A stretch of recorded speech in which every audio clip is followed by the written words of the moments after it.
मसूरी की ठंडी हवाएं अनन्या के बालों को सहला रही थीं। होटल के कमरे की खुली खिड़की से बादलों का झुंड पहाड़ों को छूता हुआ गुजर रहा था। कमरा एकदम शांत था, बस बाहर की हवाओं की साएं साएं और दूर कहीं घाटी में गूंजती घंटियों की आवाज। अनन्या ने अपने बैग से शॉल निकाली और कंधों पर डाल ली। उसका चेहरा थका हुआ था, लेकिन उसकी आंखों में एक अनकही उदासी थी। ये उसकी शादी की 12वीं सालगिरह थी और वह यहाँ अकेली थी। उसका पति अक्षय एक बार फिर किसी बिजनेस ट्रिप पर था। बस एक दिन सिर्फ अपने लिए, अनन्या ने खुद से कहा। उसने कमरे का दरवाज़ा बंद किया और धीरे धीरे अपने कपड़े उतारकर बाथरूम की ओर बढ़ी। संगमरमर की दीवारों वाला बाथरूम किसी सपने सा था। गर्म पानी की बौछार ने जैसे उसके तन और मन की थकान को धोना शुरू किया। लेकिन तभी एक अजीब सी सिहरन उसकी रीढ़ में दौड़ गई, जैसे कोई अनदेखी नज़र उसे देख रही हो। उसने जल्दी से पीछे मुड़कर देखा, लेकिन वहां कोई नहीं था। पागल हो गई हूं शायद, उसने खुद से कहा। बस थक गई हूं। टॉवल में लिपटी अनन्या ने रिसेप्शन को फ़ोन किया। हेलो, मुझे एक रिलैक्सिंग बॉडी मसाज चाहिए। क्या आज शाम को कोई प्रोफेशनल उपलब्ध है? रिसेप्शनिस्ट ने जवाब दिया, श्योर मैम, हमारे पास अर्जुन हैं, बहुत अनुभवी हैं। क्या शाम 6 बजे ठीक रहेगा? अनन्या ने हल्की झिंझक के साथ हामी भरी। शाम ठीक 6 बजे दरवाजे पर एक नरम दस्तक हुई। अनन्या ने दरवाज़ा खोला तो सामने एक शख्स खड़ा था, लगभग 40 साल का। गहरी भूरी आंखें, सादी सी शर्ट और एक ऐसी मुस्कान जो अनजाने में दिल को छू ले। हेलो मैम, मैं अर्जुन। क्या मैं अंदर आ सकता हूँ? उसकी आवाज़ में एक गर्माहट थी, जैसे पहाड़ों की हवा में घुली सौंधी खुशबू। अनन्या ने चुपचाप सिर हिलाया। अर्जुन ने खिड़की के पास टेबल लगाई, तौलिए बिछाए और लैवेंडर की महक वाले तेल की शीशी रखी। आप कहाँ चाहेंगी कि मैं सेटअप करूं? उसने पूछा। अनन्या ने खिड़की की ओर इशारा किया, जहां से मसूरी की घाटी का नज़ारा दिख रहा था। आप तैयार हैं? अर्जुन ने नरम स्वर में पूछा। अनन्या ने एक लंबा बाथरोब पहना और वॉशरूम से बाहर आई। उसके दिल में एक अजीब सी हलचल थी, डर, झिझक और कुछ अनजाना सा। पीठ के बल लेट जाइए, रिलैक्स हो जाइए, कोई जल्दी नहीं है, अर्जुन ने कहा। जैसे ही उसका हाथ अनन्या के कंधों पर पड़ा, उसने आंखें बंद कर लीं। अर्जुन का स्पर्श जादुई था, न बहुत भारी न बहुत हल्का, जैसे वह हर दर्द को पढ़ रहा हो। अनन्या को पहली बार लगा कि कोई उसकी थकान को समझ रहा है।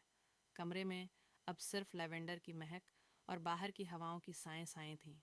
मसूरी की सांझ धीरे धीरे रात में ढल रही थी। आप बहुत थकी हुई लगती हैं, अर्जुन ने धीरे से कहा। अनन्या चुप रही, फिर फुसफुसाई, थकान नहीं, एक खालीपन है, जैसे मैं खो गई हूँ। अर्जुन ने कोई जवाब नहीं दिया, बस उसकी पीठ पर अपने हाथों को और नरमी से फेरा। अनन्या की आंखों में आंसू छलक आए। इतने सालों में पहली बार उसने खुद को किसी के सामने खुला पाया। कभी कभी लगता है मैं बस सांस ले रही हूँ, जी नहीं रही, उसने धीमी आवाज में कहा। अर्जुन का हाथ एक पल को रुका। कोई है जो आपको सुनता हो, अनन्या जी? उसने पूछा, उसका नाम लेते हुए जैसे वह उसे सालों से जानता हो। अनन्या की सांसें थम गईं। सुनता तो है, लेकिन समझता नहीं। 12 साल हो गए शादी को। पहले मैं उसकी दुनिया थी, अब सिर्फ एक आदत हूँ। उसकी आवाज़ में टूटन थी। अर्जुन चुपचाप सुनता रहा। उसके हाथ अब अनन्या की गर्दन से कंधों तक धीरे धीरे चल रहे थे, जैसे हर स्पर्श में कोई अनकहा वादा हो। आप टूटी नहीं हैं अनन्या जी, बस अपनी रोशनी को भूल गई हैं, उसने कहा। उसके शब्दों ने अनन्या के दिल की किसी गहरी परत को छू लिया। एक आंसू उसकी बंद आंखों से ढलक कर तौलिए पर गिरा। कभी कभी बस कोई छू ले, सुन ले, बिना कुछ कहे, अनन्या ने फुसफुसाया। अर्जुन ने धीरे से उसकी हथेली पकड़ी। तो आज मैं सुन रहा हूँ, थाम रहा हूँ, उसने कहा। उसका स्पर्श अब सिर्फ मसाज नहीं था, वह एक अनकही भाषा बन चुका था, जो दिल से दिल तक जाती थी।